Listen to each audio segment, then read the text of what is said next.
If everything goes to plan, you'll be relieved in 2 days. If not 2, then 3 days. Well, this was the day the British tanks were meant to be rolling over Arnhem Bridge. And when we left yesterday, almost everything seemed to be going great for Operation Market Garden. Every bridge along the route, except one, was in Allied hands, and although the British tanks were still 50 miles to the south at Son, by the morning of day 3, the Bailey Bridge was finished, the road ahead looked clear. The question is, would they make it?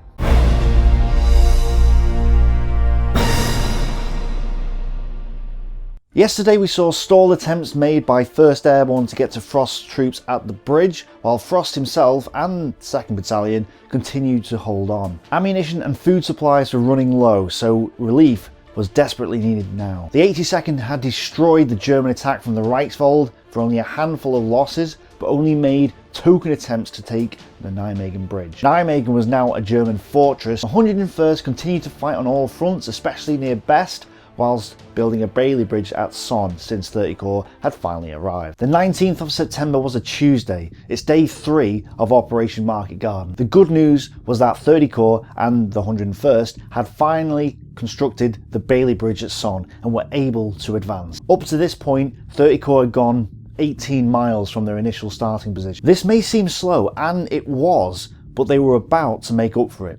The tanks reached Wegel by 7:30 in the morning, and by 8:30 they covered another 14 miles, reaching the 82nd at Grave. In 2 hours, they'd advanced further than they'd gone in the previous 2 days, around 24 miles. 42 hours after starting the operation, they were now at Nijmegen, and only about 8 miles from the British at Arnhem. There was a good chance that they'd reach the British in time. They still had an entire day left to go, the final 8 miles to Arnhem. 8 miles. Except the 82nd Airborne still hadn't taken Nijmegen Bridge, the only bridge not taken intact or not on the first day, and hadn't been in Allied hands at all. Nijmegen Bridge was now guarded by a lot of SS infantry, supported by self-propelled guns, 88mm guns and artillery, and they'd had plenty of time, unopposed by the 82nd, to fortify Nijmegen City. For the past 2 days, most of the 82nd Airborne had sat on the Groesbeek Heights. There had been no attacks at Groesbeek on the first day. On the second day, a paper German division had been repulsed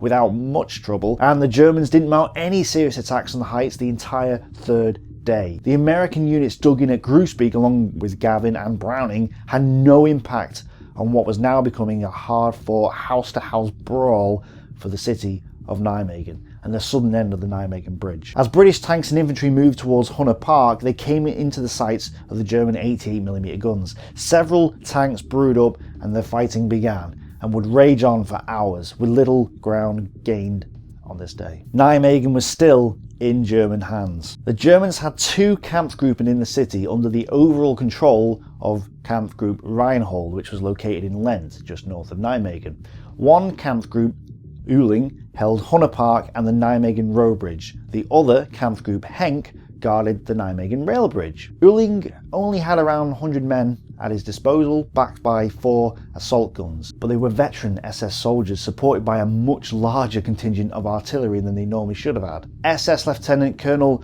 Zonnerstall had 4 oversized batteries at his disposal, coupled with a unique way of delivering that artillery by putting boxes on a map and naming or numbering them so that it was much easier for forces on the ground to call in artillery support. Zonnerstall was able to bring down copious amounts of fire and stall Allied assaults. Harmel attributed the successful defence of Nijmegen to this artillery support, which allowed, over the course of the battle, the small force of SS troops to maintain their positions against a much larger attacking force. Nijmegen wouldn't fall into Allied hands this day. But it's okay, Frost was holding the bridge at Arnhem.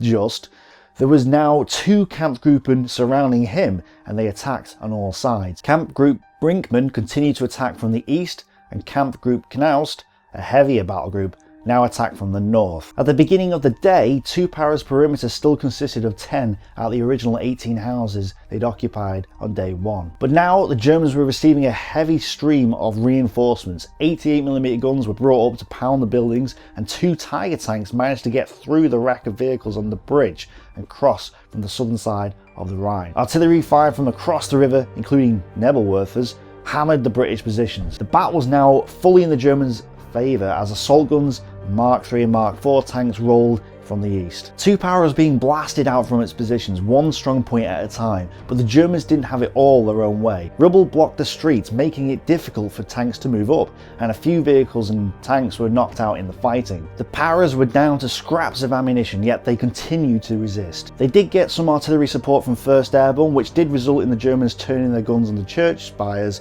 thinking artillery spotters were in them, but this wasn't the case. According to Urquhart, Frost and Go discussed the likelihood of Go and his recce boys scolding across the bridge at last light to try and force a link with 30 Corps. You know it's desperate when the forces in need of relief are actually considering aiding the relieving forces. The idea was dropped, but the resistance continued, despite the fact that Frost had to order his men to stop sniping at the Germans to conserve the little ammunition they had left. The British now found it difficult to move between the buildings as German machine guns would just open up in the spaces between them. German infantry had to assault the British houses and literally drag the powers out of their positions.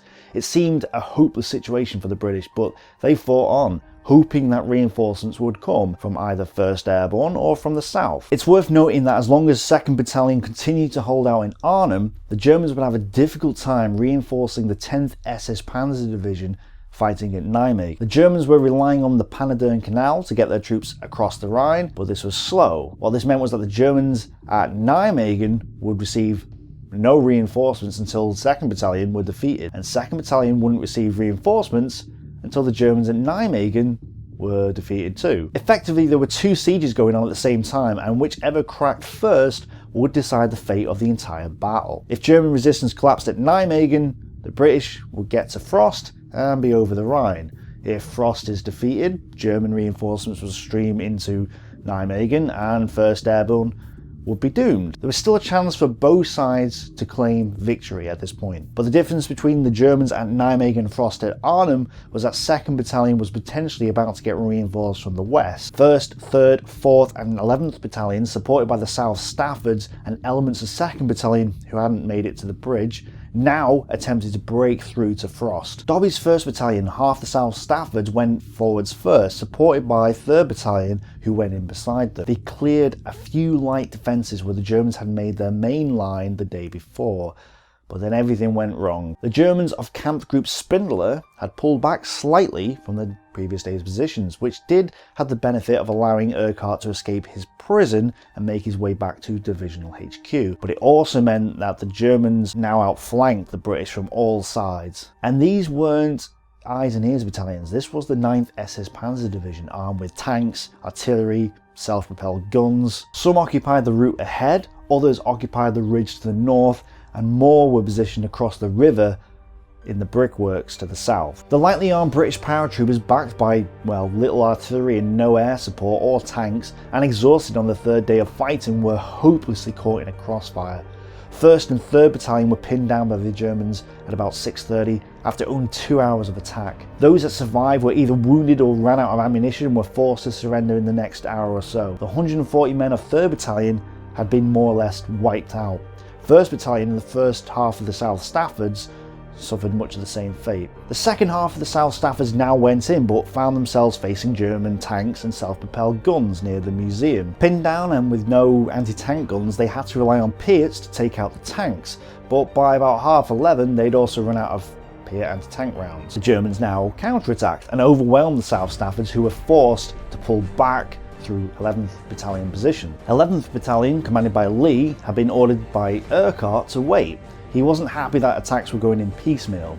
As the South Staffords fell back, 11th Battalion was ordered to take the high ground north of the railway line, hopefully so they could mount a fresh attack later. But this took time to prepare, and as they were setting up, the Germans attacked them. Mortars rained down and tanks appeared. The 11th was in the open preparing to advance and was caught off guard by the Germans, and in a hopeless situation, the battalion basically evaporated. Lee was taken prisoner and maybe 150 men got away. The rest were either killed or captured. The last attempt to break through to Frost at the bridge had failed, with a huge loss to the British. 1st Brigade had been torn to pieces, and now in the early afternoon the situation at Divisional HQ in Oosterbeek looked bleak. The Germans were attacking into Oosterbeek from the east, and the landing zones could no longer be held. This was the same day that the first of the RAF resupply drops fell into enemy hands. 1st Airborne did receive some reinforcements from a Polish glider unit landing in landing zone L.